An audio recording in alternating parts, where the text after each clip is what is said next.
Саламатсыңарбы? Кыргыз адабияты сабагы 8-класстар үчүн 4-сабак. Бүгүн өтө турган темабыз Токтогул Сатылгановдун ырларындагы туулган жерге, элге карата кусалык жана акындын инсандыгынын, тагдырынын көркөм чагылдырылышы. Эңсеген элим аманбы, Алымкан Эшмамбет менен учурашуу аттуу ырлары жөнүндө бүгүн сөз кылабыз. Токтогул Сатылганов боюнча биз буга чейин албетте маалыматыбыз бар. Анын өмүр баянын окуп өткөнбүз. Ошондой эле айрым ырларын жаттаганбыз. Бүгүн ошол акындын бүгүнкү тил менен айтканда патриоттук сезимин ушунчалык бийик экендигин ачыктаган ырлары жөнүндө сөз кылабыз. Токтогул эки доордо өмүр сүргөн, чыгармачылыгында ошол мезгилдик мерчемде улантып, ар кандай темадагы чыгармаларды жаратып, мезгил сыноосунан ийгиликтүү өткөн чоң талант. Албетте биз жогоруда айтылган Токтогул Сатылгановдун ушундай бир чоң талант экендигине эч кимибиздин шегибиз жок.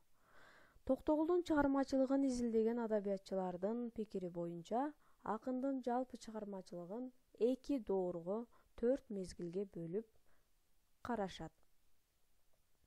2 доор дегенде бул октябрь төңкөрүшүнө чейинки, ал эми экинчиси октябрь төңкөрүшүнөн кийинки мезгилдер.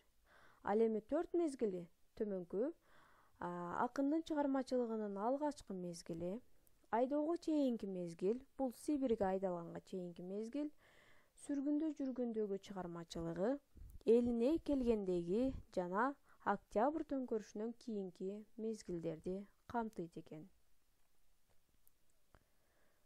Эңсеген элим аманбы? Акындын бул ыры анын 3 мезгилдеги чыгармаларына кирет. Акын Сибирде жүргөн учурунда «Жыпар жыттуу асыл жер, жетемби сага кыргыз эл» деп элин эңсе ырдаса, орус досторунун жардамы менен туткундан качып, азап тозок менен катаал күндөрдү көргөнүнө карабай, элине жерине болгон сүйүү аны аман эсен өз мекенине келүүгө түрткү болду. Кыргызстанга келгенден кийин Кетмен төбөнү көргөндө, күңгүрөнө күү чалдым. Апакем аман барсыңбы? Туткундан келгенде, буурул болуп карыдым. Эзилдим шумдук заманда, эңсеген элим аманбы деген ырларын жаратты. Бул ырларында акын өзүнүн арман кайгысын ырдап, акырында мен ыраазы боломун эл журтумду көргөнгө деп, элине аман эсен келгенине көргөнүнө аябай кубанат. Эңсеген элим аманбы ыры учурашуу мотивинде ырдалат. Акын ар дайым өз тагдыры менен элинин тагдырын жанаша караган, башкача айтканда бөлгөн эмес. Ыр саптарында акындын ушунчалык туулган жерге болгон кусалыгы, сүйүүсү, сагынычы даана байкалып турат. Чындыгында акын ушунчалык бир элин жерин бартаган адам болгон. Ошондуктан ал элинин кыйналганын көрүп тынч отурбастан байманаптардын бетине барып, болгонун болгондой аларды сүрөттөп ырдаганда, ошол байманаптардын ушунчалык чындыкты көтөрө албай, акынды ушундай бир азаптарга туш болушуна ушул байманаптар түрткү болуп атат да. Бул жердеги бир эле ушул эңсеген элим аманбы деп келгенден кийин ушинтип ырдаганы ушун менен эле бүткөн эмес акындын мындай азапты тартышы. Андан кийин дагы ал дагы кайрадан айдалып, анан кайрадан бошотулуп, ушундай бир ортодогу бир ушундай бир жашоосунун бир өмүрүнүн бир жарым бөлүгүн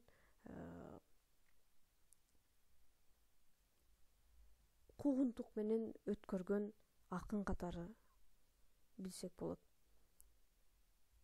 бирок билебиз акындын бул куугундукка анын ушунчалык чечендиги, элин мекенин жерин сүйгөндүгү, адилеттүүлүгү себеп болуп турат.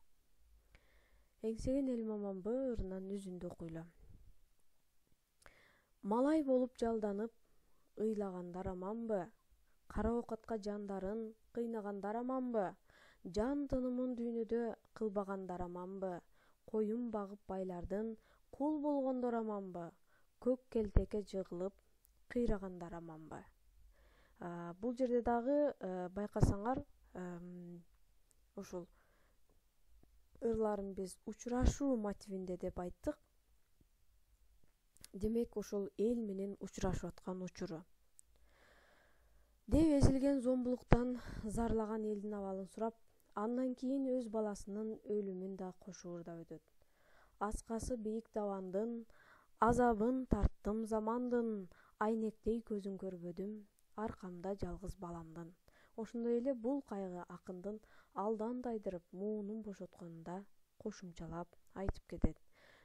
Бир эле акындын эмес, баласынан айрылган ар бир атанын, эненин бул муунун бошотуп алсыратканын баардыгыбызга белгилүү. Акын дагы ошончолук кайгы муңду башынан өткөргөнүнө карабай, баласынын каза болгону ал оор турмуштардан дагы өтө түшкөндүгү жөнүндө айтып өтөт. Токтогул менен Эшмамбеттин учурашуусу. Бул учурашуу айтышы болуп саналат. Акын Сибирден келгенден кийин 1 жылдан соң Коңур өгүзгө барып калат. Ошол жакта куш салган кишилер менен жүргөн учурунда Эшмамбетке жолугуп калат. Акындын Эшмамбет, Калык, Коргоол, Алымкул, Барпы жана башка көптөгөн акындар сабак алышкан. Акын ар кандай ушундай бир кыйынчылык турмушуна карабастан шакирттери менен чыгармачылык байланышын эч качан үзгөн эмес. Эшмамбет менен учурашканда да биринчи шакиртин күткөн. Ал кандай учурашып, эмнеден сөз баштаса, ошого ылайыктап жооп берейин деген. Эшмамбеттин айтуусунан мисал келтирели.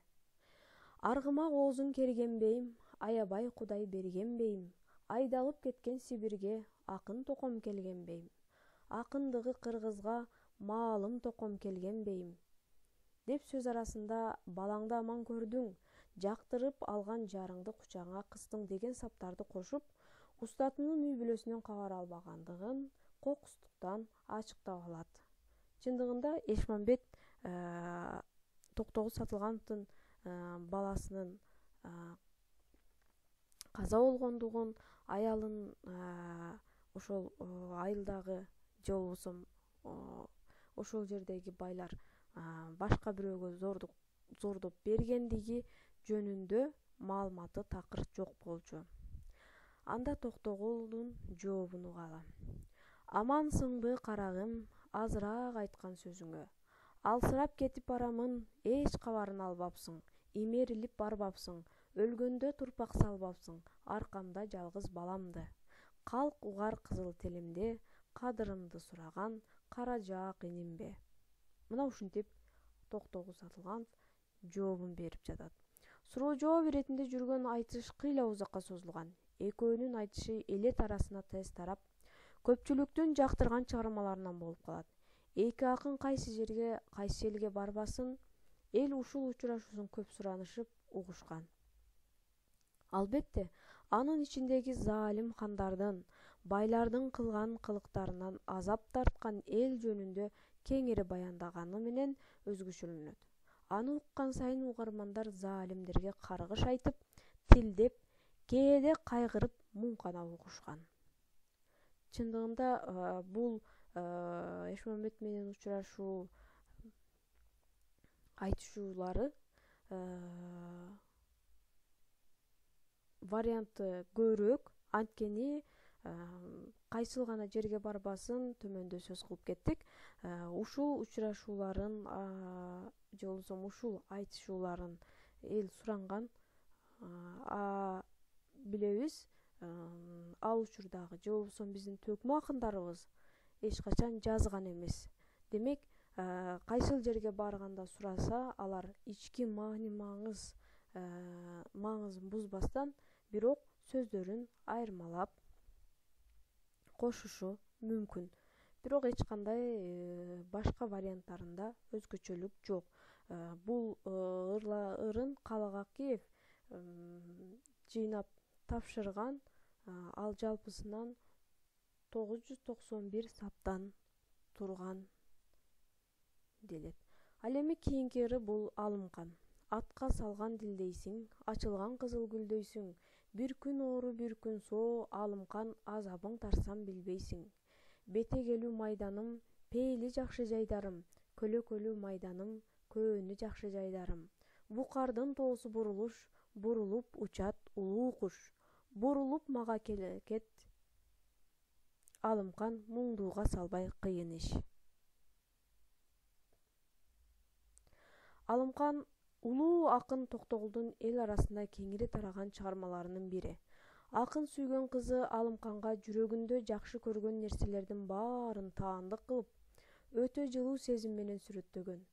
Ачылган кызыл гүлсүң деген мүнөздөмө сүйкүмдүү кызды көзгө элестетет.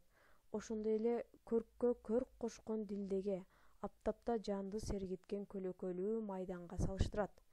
Аны улуу тоолордун бийик чокусуна учуп чыккан улуу куш, бакыт кушу катары санап, махабат зардабын тарткан, өзүнө келип конуусун суранат. Бирок эки жаштын бири-бирин сүйүүсү канчалык алоолонгон чекке жетпесин, баары бир алардын тагдыры ал кездеги адилетсиздикке аргасыздан баш ийди. Акындын жаш жигит чагында ырдалганына карабастан, мазмуну жагынан өтө курч айтылган жана сөз берметтери терилип, ар бир ашык жандын жан дүйнөсүн козгоп, ашыктыгын арбыткан күчкө ээ болгон. Бул ыр ошондой эле чындыгында Алымкан менен Токтогул замандаш. Алымкан Аксы багытындагы Субан деген бардар кишинин кызы болгон. Бул кыз да Токтогулду жакшы көрүп жактырган.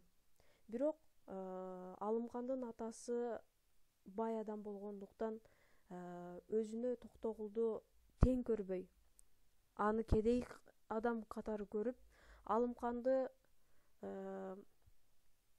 Алымкан жактырбаган башка бир байга күйөөлөтүп жиберет. Токтогул түрмөдөн келгенден кийин Алымкан өзү акынды чакырып, үйүндө коноктотуп, башына сүлөөсүн бөрк кийгизип, анан көзүм жаныңызда жок болсо да, көңүлүмдөн чыккан жоолугум белиңизде болсун деп, өзү саймалап токкан жоолукту Токтогулга белек кылып белине курчаган экен. Демек, бул жерден билсек болот, Токтогул менен Алымкандын ашыктыгы ушунчалык бир берилүү менен түбөлүктүү бир ашыктык экендигин билсек болот экен. Алымкан бүгүнкү күндө дагы обон салынып, ырдалып, эл оозунан же болбосо менмин деген белгилүү жылдыздарыбыздын оозунан түшпөй ырдалып жүрөт. Демек, бүгүнкү тема боюнча түшүнүк алып алдык. Ырларындагы ички маани мазмуну боюнча түшүнүк алдык. Тапшырма. Ырды толук окуп чыгабыз. Көркөм окуйбуз албетте. Жатка айтуу үчүн жаттайбыз. Сөздүктөр менен иштейбиз. Сөздүктөр менен иштөө деген бул ошол ырлардын ичиндеги түшүнбөгөн сөздөрүбүздү жазып, ал сөздүн маанилерин тапканга аракет кылабыз. Силерге ийгилик. Бүгүнкү сабагыбыз ушуну менен соңуна чыкты. Саламатта калгыла.